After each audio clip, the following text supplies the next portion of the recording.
Welcome to this week's edition of Leading with Confidence. My name is Confidence Sileme and I'm your host. This program is proudly powered by the William Sileme Foundation, and the foundation's mission is enabling education in Africa. This week, I'd like us to discuss a topic I've titled, Serving Those You Lead. It is said that a leader is like a chef serving food to those he or she leads. If that is the case, we must ask, what's on the menu? What must you serve those you lead? In today's session, we will discuss a list of items which must feature on a leader's menu if such a leader is to succeed in their leadership. We'll also take a close look at a particular leader who has stood the test of time and who has proven herself to be a leader committed to serving humanity. Number 1, serve yourself. At first glance, when you hear this statement, it may seem contrary to what we have been advocating, which is service to others. Wait just a little bit, it's not what it may sound like. We are not here talking about being selfish or being self-serving. We are talking about authenticity.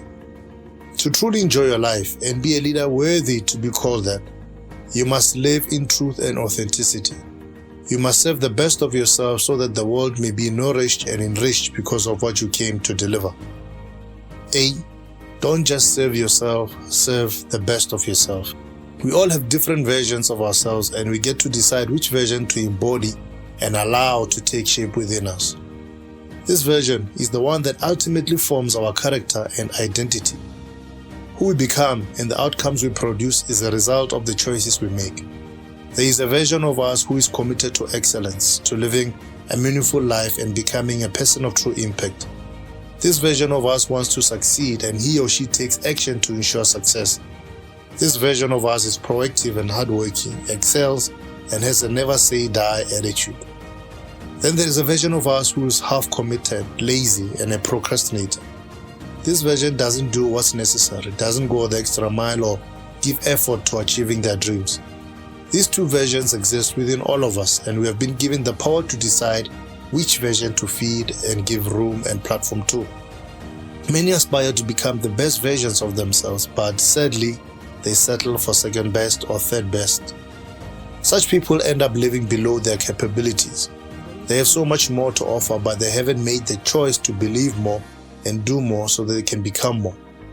You haven't really served yourself to the world until you've served the best version of yourself. It's like going to a restaurant and the chef prepares a meal lazily without any precision, love or care.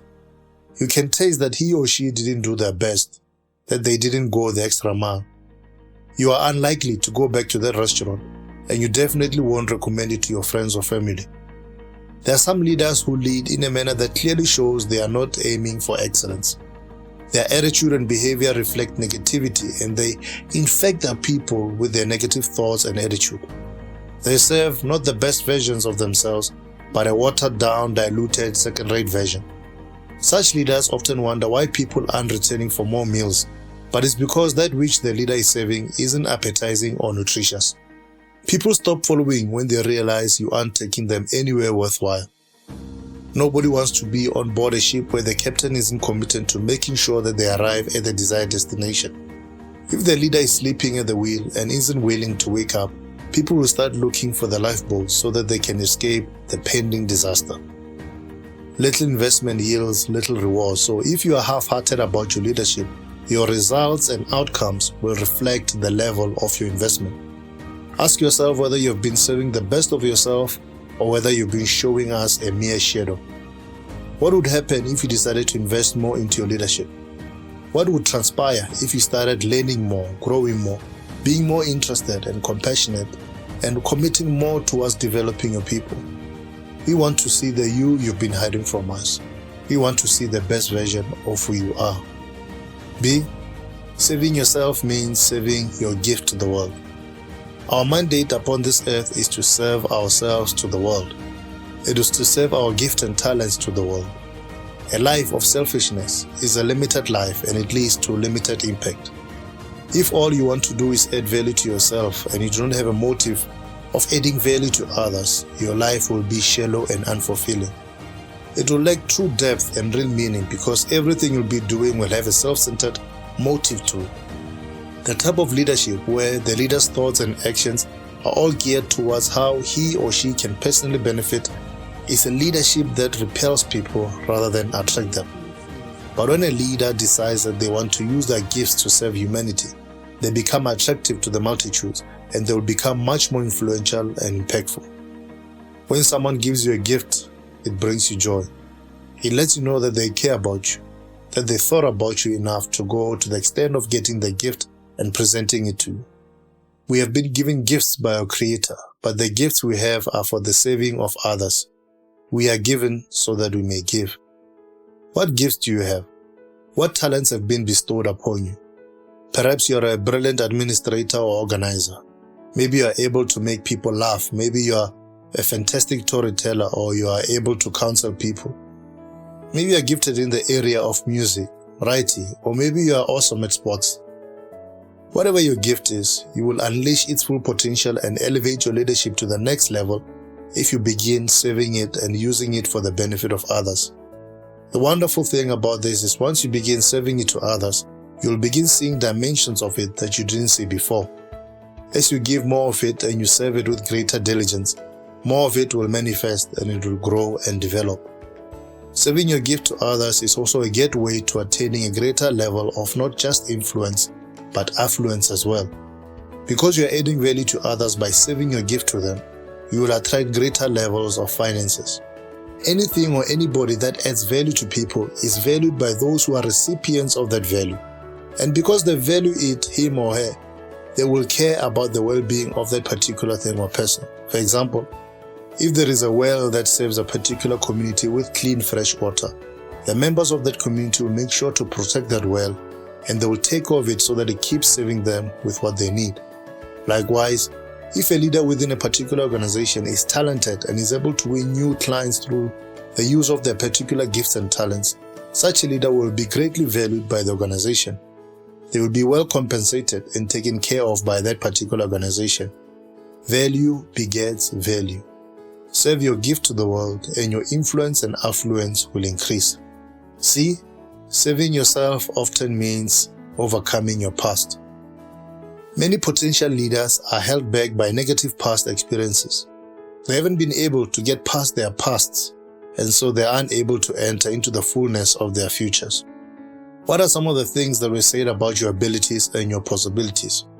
Were you told that you have what it takes to conquer the world and live your dreams? Or were you told the opposite of that? Were you encouraged to dream big, or were you discouraged and forced to think little of yourself and your future? When we speak about saving ourselves to the world and making an impact, one of the people who immediately springs to mind is Oprah Winfrey, the billionaire media mogul born in rural Mississippi in 1954. Oprah rose from obscurity to international fame, helping inspire and transform millions of people's lives along the way. But if you were to look at her beginnings, you'll realize that becoming a person of impact is a choice you make. It's not about being born in the right family or environment. It's about deciding that your life will truly matter despite what you've been through. Growing up, Oprah was sexually abused by a number of male relatives and friends of her mother. After some time, she moved to Nashville where she stayed with her father. It was in Nashville that she entered Tennessee State University and began her media career as a TV and radio broadcaster. It was in this arena and sphere that she would discover her true potential and get the platform to serve a gift to the world. If you let it, the past can pull you back and stop you from moving forward so that you can serve your gift to the world. Perhaps you've gone through some negative experiences in the past and they're holding you back from expressing the best of yourself and serving your gift to the world. You may have gone through abuse, or maybe you grew up in an environment where your potential was constantly belittled and you were told that you won't amount to anything. Such experiences have the potential to become mental barriers if you are unable to confront and conquer them. When you look back at your life, perhaps your childhood, a previous relationship, a previous boss, and so forth, are the experiences you had which had a detrimental effect on your self-perception. Don't let your negative past experiences steal your self-confidence and prevent you from showing your authentic self. Imagine if Oprah had decided to let her negative past experiences stop her from becoming the leader and icon she is today. Imagine if she had allowed it to stop her from pursuing her purpose. The world would have never benefited from her gift. Just consider the millions of people she's inspired and given hope to. Just consider the millions of people she inspired and has given hope to. Their lives might have never taken a positive turn had it not been for a positive influence. There are people relying on your leadership.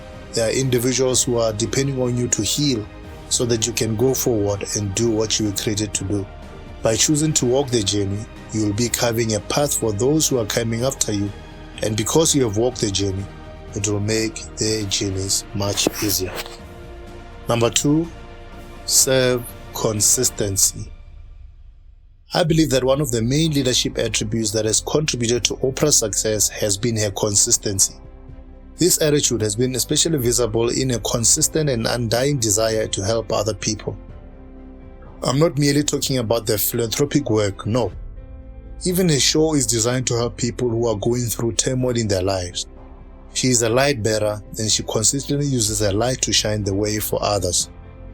I especially admire the contribution she's made to helping elevate authors. Over the years, Oprah's book club has propelled numerous previously unknown authors to the top of the bestseller list and has inspired millions of people to engage in reading.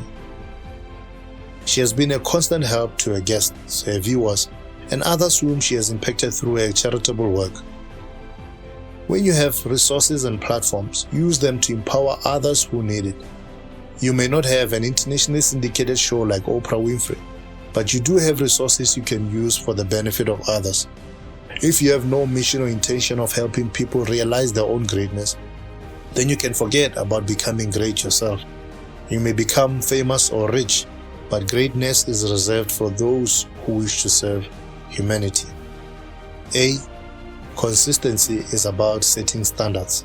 In life, you must be clear about who you are and what you want to achieve, and you must set standards for yourself. If you don't, you will not become a person of impact. This is something Oprah did in 1994 when talk shows were becoming more and more trashy.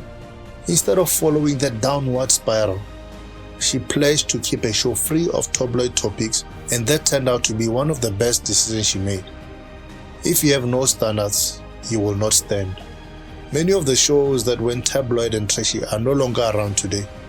We can't even recall most of them because they made no significant impact on people's lives. When you decide to take a stand and set a standard, you may not see the benefits of the decision immediately, but if you hang in there, you will see it pay off. She set a standard for herself and she was consistent in maintaining that standard. Initially, Oprah's ratings fell, but her consistency and commitment earned her a solid reputation and garnered her the respect of her viewers. When you are consistent and you maintain the high standards you've set, you'll win the respect of your admirers and critics alike. I imagine that when her ratings fell, her producers or others close to her might have tried to convince her to go the tabloid format, but she opted to stick to her guns. After the initial song, some sun rays crept through the clouds and it became bright and sunny.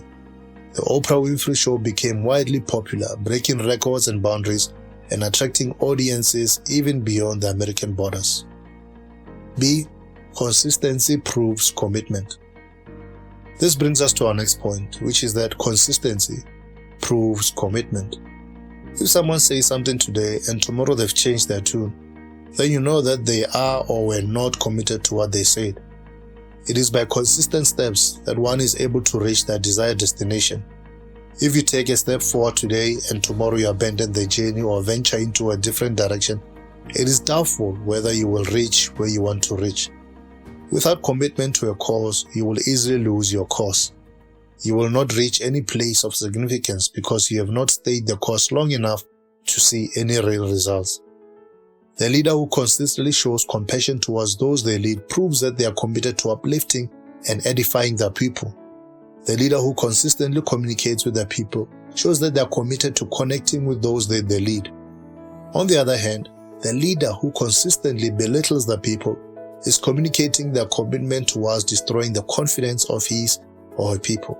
So, we must ask ourselves, what are we consistently doing and what is it communicating to those that we lead?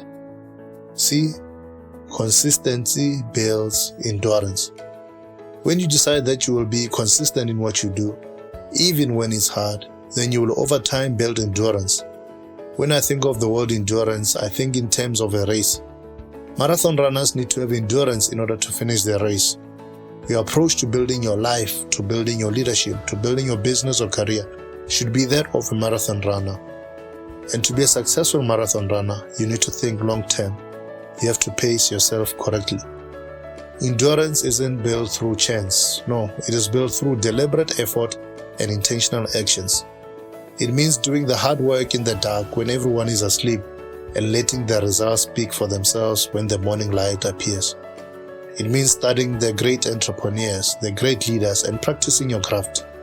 It means taking your leadership seriously and intentionally sharpening your acumen. Endurance means having staying power and committing wholeheartedly to a particular cause. It means staying the course even as you encounter obstacles of various forms. Endurance also implies that there will be opposition, otherwise there isn't anything much to endure. The reason people start businesses and don't follow through on them is that many lack the endurance, and without this vital element, it becomes really hard to succeed. Endurance is indeed your ticket to success, and the truth is, everybody has the capacity to become successful. Unfortunately, not everybody has the discipline and endurance necessary to successfully access success. There's a VIP ticket to success, and it has your name on it. But to get that ticket, you need to be willing to succeed. It's not a free ticket. The beautiful thing about it is that you'll discover that it was all worth it. Ask the marathon runner who has crossed the finish line and has collected their medal. They'll tell you that the reward of finishing is worth the discipline of enduring. It's worth the effort invested to receive the prize. Be consistent, build endurance, and you'll build a leadership that is able to stand tall and withstand the winds and weathers. D. Consistency sparks promotion. When you are consistent, it makes people realize how serious you are about your craft, and that makes them take you seriously as well. It also builds trust and rapport with your clients and your audience. Consistency also breeds results. Much like how you need to consistently go to the gym if you want to yield results, you need to be consistent if you want to yield results in your life. The teacher who consistently improves his or her methods to deliver consistent quality will yield greater results. The entrepreneur who consistently focuses his or her attention and efforts on building the organization will yield great results for their business. Success in life tends to put people in a comfort zone, and if you're not careful, you can end up becoming so comfortable that you stop expanding and you stop stretching yourself. Oprah decided to take a leap of faith by announcing that she would be ending her program when her contract with ABC ended in 2011. To many people, the decision would have seemed insane, but she knew that it was a necessary step for her growth. Indeed, she ended the show in 2011 and she moved to OWN, the Oprah Winfrey Network, which she founded as a joint venture with Discovery Communications. OWN had a rocky start financially, and at some point it seemed destined to fail. But Oprah stuck to her guns and stuck it out. One of the major breakthroughs came when she interviewed 7-time Tour de France winner Lance Armstrong, who was found to have taken illegal performance-enhancing substance and subsequently stripped of his titles. E. Consistency doesn't mean monotony. One of the misconceptions about consistency is that it equates to monotony, but that's not the case. Where there is monotony, the implication is that there is stagnation, that there is no growth. That's not what consistency means.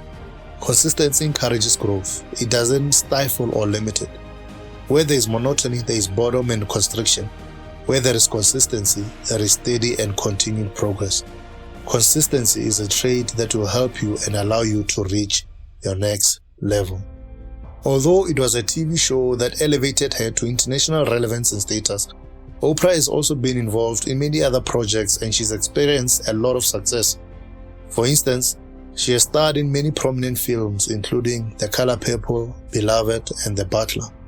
In 2007, she launched Oh, That's Good, a line of prepared foods consisting of pizzas, soups, and various sides such as mashed potatoes and pasta. In all that she has done, she has maintained consistency and excellence, but she has not been monotonous. One of her most cherished and impactful endeavors has been the establishment of the Oprah Winfrey Leadership Academy for Girls in South Africa, which she opened in 2007. One of her closest friends and mentors was the late poetess and author Maya Angelou, whom she used to have quite frequently on her show as a guest. Oprah mentioned one conversation they had where she was telling Maya Angelou about an answer she'd given to a question she'd been asked. The question was about what Oprah thought her greatest legacy would be, and she'd answered and talked about her school in South Africa. Maya Angelou almost rebukingly answered her and said, "You don't know what your legacy will be." With all that she has done and the impact she has created, her legacy will stretch beyond the school she's built, beyond the authors she's helped to promote, beyond the guests she's helped heal, and beyond the millions and millions who have watched her journey and her show. It will stretch beyond the current generation to touch those who are not even born yet. Why? Because she's a true leader, and true leaders make a real and lasting impact. Well, we've come to the end of today's show. Thank you for tuning in to Leading with Confidence. Cheers.